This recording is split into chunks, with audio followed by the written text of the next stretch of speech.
আসসালামু আলাইকুম প্রিয় দর্শক, চলে আসলাম আজকের এই মুহূর্তের গুরুত্বপূর্ণ নিম্নচাপ, বৃষ্টিপাত, শৈত্যপ্রবাহ এবং আবহাওয়ার আপডেট নিয়ে। শৈত্যপ্রবাহ এবং কুয়াশা নিয়ে ভয়ঙ্কর সতর্কবার্তা দিল আবহাওয়া অধিদপ্তর। এবার দেশের দিকে ধেয়ে আসছে তীব্র ঘন কুয়াশা বেল্ট।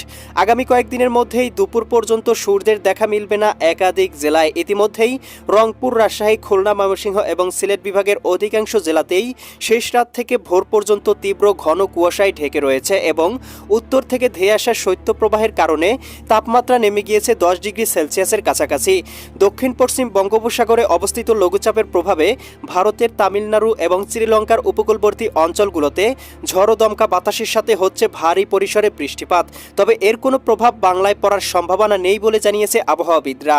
গত 24 ঘন্টায় দেশের সর্বনিম্ন তাপমাত্রা রেকর্ড করা হয়েছে পঞ্চগড়, তেঁতুলিয়াতে 9.5 ডিগ্রি সেলসিয়াস এবং সর্বোচ্চ তাপমাত্রা রেকর্ড করা হয়েছে ফেনীতে 31.5 ডিগ্রি সেলসিয়াস। এছাড়াও দেশের অধিকাংশ জেলাতেই রাতের সর্বনিম্ন তাপমাত্রা ছিল 15 ডিগ্রি সেলসিয়াসের নিচে। আজ 19শে ডিসেম্বর শুক্রবার এবং আগামীকাল 20শে ডিসেম্বর শনিবার জানিয়ে দেব কেমন থাকার সম্ভাবনা রয়েছে আগামী 24 থেকে 48 ঘন্টা দেশের 8 বিভাগের 64 জেলার আবহাওয়া পরিস্থিতি। তাই প্রিয় দর্শক, আপনি দেশের কোন জেলা থেকে ভিডিওটি দেখছেন এবং আপনার জেলায় এই মুহূর্তে আবহাওয়ার কেমন অবস্থা রয়েছে কমেন্ট করে আমাদেরকে জানিয়ে দিন। প্রতিদিনের নিত্য নতুন আবহাওয়ার খবর এবং পূর্বাভাস পেতে এই ভিডিওটিতে লাইক দিয়ে চ্যানেলটি সাবস্ক্রাইব করে বেল আইকন অন করে রাখুন। প্রিয় দর্শক, চলে আসলাম আবহাওয়ার পূর্বাভাস মেঘমালা চিত্রে। এখান থেকে আমরা দেখতে পাচ্ছি বিহারের দিকে একটি ঘন পরিসরে কুয়াশা বেল্ট অবস্থান করছে এবং এটি কিন্তু আগামী কয়েকদিনের মধ্যেই এটি বাংলায় প্রবেশ করে যেতে পারে এবং কুয়াশা বেল্টটি বাংলায় প্রবেশ করার কারণে আমরা দেখতে পাবো তীব্র ঘন কুয়াশায় দেশের 8 বিভাগের 64 জেলা ঢেকে যেতে পারে এবং কোথাও কোথাও কিন্তু সূর্যের দেখা নাও মিলতে পারে। প্রিয় দর্শক, আমরা দেখতে পাচ্ছি আগামীকাল শনিবার 20 ডিসেম্বরের মধ্যেই এদিকে খুলনা, যশোর, সাতক্ষীরা, বাগেরহাট, ঝিনাইদহ, মাগুরা, নড়াইল, কুষ্টিয়া, চুয়াডাঙ্গা, মেহেরপুর জেলাগুলোর আকাশটা মেঘে ছেয়ে যেতে পারে। কোথাও কোথাও সূর্যের দেখা মিলবে না। এদিকে বরিশাল, পটুয়াখালী, ভোলা, বরগুনা, ঝালকাঠি, পিরোজপুর জেলাগুলোতেও তীব্র ঘন কুয়াশায় ঢেকে যেতে পারে। এদিকে দেখতে পাচ্ছি চট্টগ্রাম বিভাগের আকাশেও আংশিক কুয়াশা মেঘ দেখা যাবে। এদিকে চট্টগ্রাম, কক্সবাজার, রাঙামাটি, বান্দরবান, খাগড়াছড়ি, নোয়াখালী, লক্ষ্মীপুর, ফেনী, কুমিল্লা, চাঁদপুর, ব্রাহ্মণবাড়িয়া সবগুলো জেলার আকাশেই এই অঞ্চলগুলোতে মোটামুটি আংশিক মেঘাচ্ছন্ন থাকবে। সেই সাথে দেখতে পাচ্ছি রাজধানী ঢাকা, এদিকে নারায়ণগঞ্জ, মুন্সিগঞ্জ, গাজীপুর, মানিকগঞ্জ, নরসিংদী, টাঙ্গাইল, ফরিদপুর, রাজবাড়ী, মাদারীপুর, শরীয়তপুর, গোপালগঞ্জ, কিশোরগঞ্জ জেলাগুলোর আকাশেও মোটামুটি 70 থেকে 80% পর্যন্ত মেঘমালা থাকার সম্ভাবনা রয়েছে।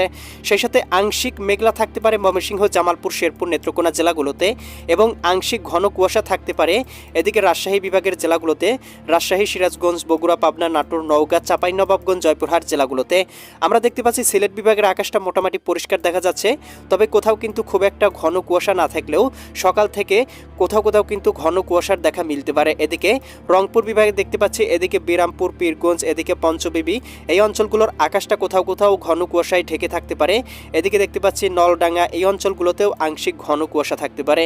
সেই সাথে শেষ রাত থেকে ভোর রাত পর্যন্ত রংপুর, গাইবান্ধা, কুড়িগ্রাম, নীলফামারী, লালমনিরহাট এদিকে দেখতে পাচ্ছি এই অঞ্চলগুলোতে কোথাও কোথাও ঘন কুয়াশা থাকতে পারে।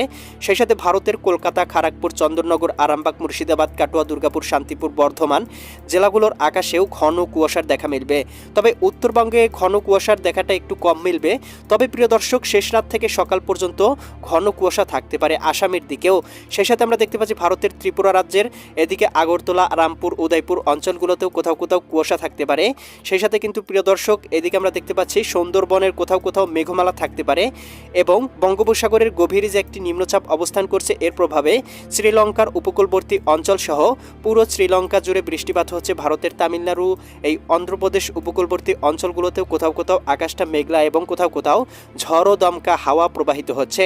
লঘুচাপটির বর্ধিত অংশের প্রভাবে আমরা দেখতে পাচ্ছি থাইল্যান্ড, এদিকে কুয়ালালামপুর, সিঙ্গাপুর এই অঞ্চলগুলোতেও মেঘমালা কিন্তু তীব্র আকার ধারণ করছে এবং তীব্রভাবে বজ্রসহ বৃষ্টিপাত হচ্ছে। তবে এর প্রভাব কিন্তু বাংলায় পড়ার সম্ভাবনা নেই। বঙ্গোপসাগর মোটামুটি শান্ত রয়েছে, সামুদ্রিক কোনো প্রকার সতর্ক সংকেত এই মুহূর্তে অ্যাক্টিভ নেই। প্রিয় দর্শক, তাপমাত্রা পূর্বাভাস চিত্র থেকে দেখতে পাচ্ছি শৈত্যপ্রবাহের কারণে দেশের 8 বিভাগের 64 জেলার আকাশটাই তীব্র থেকে তীব্রতরভাবে ঠান্ডা হয়ে যেতে শুরু করেছে। সেই সাথে কুয়াশা বেল্ট কিন্তু কিছুটা কেটে গিয়েছে এবং প্রিয় দর্শক, আমরা দেখতে পাবো একটি এইদিকে আপনার কুয়াশা বেল্ট কিন্তু বাংলায় প্রবেশ করতে পারে। এর প্রভাবে আবারও দেশের 8 বিভাগের 64 জেলার আকাশটা কিন্তু মেঘমালায় ঢেকে যেতে পারে এবং আমরা দেখতে পাবো সামনে কিন্তু আরও একটি কুয়াশা বেল্ট রয়েছে এবং সেই সাথে কিন্তু আরও দেখতে পাবো আরও একটি শৈত্যপ্রবাহ কিন্তু আগামী কয়েকদিনের কয়েকদিনের মধ্যে বাংলার আকাশে প্রবেশ করে যেতে পারে এবং ডিসেম্বরের শেষ সপ্তাহে কিন্তু তীব্র শৈত্যপ্রবাহ অনুভূত হতে পারে। রাজধানী ঢাকা থেকে শুরু করে দেশের ৮ বিভাগের ৬৪ জেলাতেই শৈত্যপ্রবাহের প্রবল আকার ধারণ করার সম্ভাবনা রয়েছে। প্রিয় দর্শক, চলে আসলাম তাপমাত্রা পূর্বাভাস চিত্রে। এখান থেকে আমরা দেখতে পাচ্ছি দেশের তাপমাত্রা কিছুটা কমেছে, তবে দেশের পশ্চিমাঞ্চল এবং উত্তরাঞ্চলের তাপমাত্রা কিন্তু এখনও অনেকটা কম রয়েছে এবং আমরা দেখতে পাবো শেষ রাত থেকে ভোর রাত পর্যন্ত এদিকে রংপুর, গাইবান্ধা, কুড়িগ্রাম, নীলফামারী, লালমনিরহাট, এদিকে আমরা দেখতে পাচ্ছি ঠাকুরগাঁও, পঞ্চগড় জেলাগুলোতে কোথাও কোথাও শৈত্যপ্রবাহ অবস্থান করতে পারে। তাপমাত্রা চলে আসতে পারে 12 থেকে 13 ডিগ্রি সেলসিয়াসের কাছাকাছি। এদিকে রাজশাহী, সিরাজগঞ্জ, বগুড়া, পাবনা, নাটোর, নওগাঁ, চাঁপাইনবাবগঞ্জ, জয়পুরহাট জেলাগুলোতেও 14 থেকে 15 ডিগ্রি, কোথাও কোথাও সর্বনিম্ন 13 ডিগ্রিতেও আসতে পারে। এদিকে দেখতে পাচ্ছি খুলনা বিভাগে শীতের তীব্রতা কিছুটা কমার সম্ভাবনা রয়েছে। খুলনা, যশোর, সাতক্ষীরা, বাগেরহাট, ঝিনাইদহ, মাগুরা, নড়াইল, কুষ্টিয়া, চুয়াডাঙ্গা, মেহেরপুর জেলাগুলোতে 16 থেকে 17 ডিগ্রি সেলসিয়াসে চলে আসতে পারে। এদিকে বরিশাল, পটুয়াখালী, ভোলা, বরগুনা, ঝালকাঠি, পিরোজপুর জেলাগুলোতে সর্বনিম্ন তাপমাত্রা আসতে পারে 18 ডিগ্রি সেলসিয়াস, 17 ডিগ্রি সেলসিয়াসে। এদিকে চট্টগ্রাম, কক্সবাজার, রাঙ্গামাটি, বান্দরবান, খাগড়াছড়ি, নোয়াখালী, লক্ষ্মীপুর, ফেনী, কুমিল্লা, চাঁদপুর, ব্রাহ্মণবাড়িয়া অঞ্চলগুলোতেও 15 ডিগ্রি সেলসিয়াস পর্যন্ত থাকতে পারে। রাজধানী ঢাকা, নারায়ণগঞ্জ, মুন্সিগঞ্জ, গাজীপুর, মানিকগঞ্জ, নরসিংদী, টাঙ্গাইল, ফরিদপুর, রাজবাড়ী, মাদারীপুর, শরীয়তপুর, গোপালগঞ্জ, কিশোরগঞ্জ জেলাগুলোতেও সর্বনিম্ন তাপমাত্রা 17 থেকে 18 ডিগ্রিতে আসতে পারে। এদিকে আমরা দেখতে পাচ্ছি ময়মনসিংহ, জামালপুর, শেরপুর, নেত্রকোনা জেলাগুলোর কোথাও কোথাও সর্বনিম্ন তাপমাত্রা 13 ডিগ্রিতে যেতে পারে, কোথাও কোথাও 14 থেকে 15 ডিগ্রি সেলসিয়াস পর্যন্ত থাকতে পারে। সিলেট, সুনামগঞ্জ, হবিগঞ্জ, মৌলভীবাজার অঞ্চলগুলোতে 14 থেকে 15 ডিগ্রি। এদিকে জয়ন্তীপুর, এদিকে ভোলাগঞ্জ অঞ্চলগুলোতে কোথাও কোথাও 10 ডিগ্রি সেলসিয়াসে চলে যাওয়ার সম্ভাবনাও রয়েছে। সেই সাথে কিন্তু প্রিয় দর্শক, ভারতের আসামের দিকে মোটামুটি 12-13 ডিগ্রি, উত্তরবঙ্গ, এদিকে পুরুলিয়া, শিলিগুড়ি, এদিকে আমরা দেখতে পাচ্ছি দার্জিলিং, কোচবিহার, ধুবড়ী, তুরা, আসাম, এদিকে ইসলামপুর অঞ্চলগুলোতেও 12 থেকে 13 ডিগ্রি সেলসিয়াস পর্যন্ত তাপমাত্রা থাকতে পারে ভারতের। এদিকে পশ্চিমবঙ্গ, কলকাতা, খড়গপুর, চন্দননগর, আরামবাগ, মুর্শিদাবাদ, কাটোয়া, দুর্গাপুর, শান্তিপুর, বর্ধমান অঞ্চলগুলোতেও 13 থেকে 14 ডিগ্রি সেলসিয়াস পর্যন্ত তাপমাত্রা থাকতে পারে। এদিকে ভারতের ত্রিপুরা রাজ্য মোটামুটি 15 ডিগ্রি সেলসিয়াস পর্যন্ত তাপমাত্রা থাকার সম্ভাবনা রয়েছে। মিজোরাম, মেঘালয়ের দিকে তাপমাত্রা অত্যাধিক হারে কমে যেতে পারে। তবে প্রিয় দর্শক, আমরা দেখতে পাচ্ছি ইতিমধ্যেই কিন্তু দেশের শৈত্যপ্রবাহ কিছুটা কমেছে এবং শীতের তীব্রতা কিছুটা কমেছে। তবে আগামী কয়েকদিনের মধ্যেই আবারও কিন্তু শীতের তীব্রতা বৃদ্ধি পাওয়ার সম্ভাবনা রয়েছে। প্রিয় দর্শক, দিনের তাপমাত্রা কিছুটা বৃদ্ধি পেতে পারে। ঢাকা বিভাগে সর্বোচ্চ 27 ডিগ্রি সেলসিয়াস, বরিশাল বিভাগেও 27 ডিগ্রি, খুলনা বিভাগে 26 থেকে 27 ডিগ্রি, এদিকে রাজশাহী বিভাগে 25 ডিগ্রি সেলসিয়াস, এদিকে দেখতে পাচ্ছি রংপুরে 25 ডিগ্রি, এদিকে দেখতে পাচ্ছি ময়মনসিংহ বিভাগে মোটামুটি 25 ডিগ্রি সেলসিয়াস, এদিকে সিলেট বিভাগের সবগুলো জেলাতে মোটামুটি সর্বোচ্চ তাপমাত্রা 26 ডিগ্রি 27 ডিগ্রিতে উঠতে পারে। ভারতের ত্রিপুরা রাজ্যে মোটামুটি 26 থেকে 27 ডিগ্রি, চট্টগ্রাম বিভাগেও 27 থেকে 28 ডিগ্রি সেলসিয়াস পর্যন্ত তাপমাত্রা সর্বোচ্চ উঠতে পারে। ভারতের পশ্চিমবঙ্গের তাপমাত্রাও মোটামুটি 25 থেকে 26 ডিগ্রি সেলসিয়াস থাকতে পারে। উত্তরবঙ্গে 24 থেকে 25 ডিগ্রি, আসামের দিকেও 25 ডিগ্রি সেলসিয়াস পর্যন্ত তাপমাত্রা দুপুরের দিকে সর্বোচ্চ উঠতে পারে।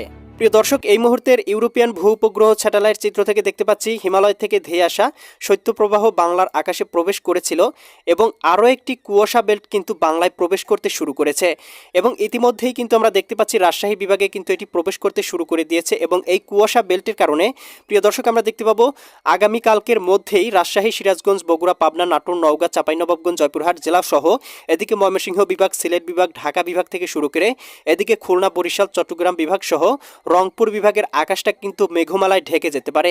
এদিকে আমরা দেখতে পাচ্ছি মেঘমালাটি কিন্তু ইতিমধ্যেই রাজশাহী বিভাগের এদিকে আমরা দেখতে পাচ্ছি গোমাস্তুপুর অঞ্চলগুলোতে প্রবেশ করতে শুরু করে দিয়েছে। প্রিয় দর্শক, আমরা দেখতে পাবো বঙ্গোপসাগরে এই মুহূর্তে কোনো প্রকার সতর্ক সংকেত নেই, তবে বঙ্গোপসাগরের গভীর একটি নিম্নচাপ অবস্থান করছে, এর প্রভাবে শ্রীলঙ্কা, এদিকে ভারতের তামিলনাড়ু, এদিকে আমরা দেখতে পাচ্ছি এদিকে সিঙ্গাপুর, এদিকে কুয়ালালামপুর এই অঞ্চলগুলোতে কোথাও কোথাও বৃষ্টিপাত হচ্ছে, তবে বঙ্গোপসাগরে কোনো প্রকার সতর্ক সংকেত এই মুহূর্তে নেই। প্রিয় দর্শক, এই ছিল আগামীকালকের আবহাওয়ার সম্পূর্ণ পূর্বাভাস। কেমন লাগলো কমেন্ট করে জানিয়ে দিবেন। পরবর্তী আপডেট সবার আগে পেতে চ্যানেলটি সাবস্ক্রাইব করে বেল আইকন অন করে রাখুন। আল্লাহ হাফেজ।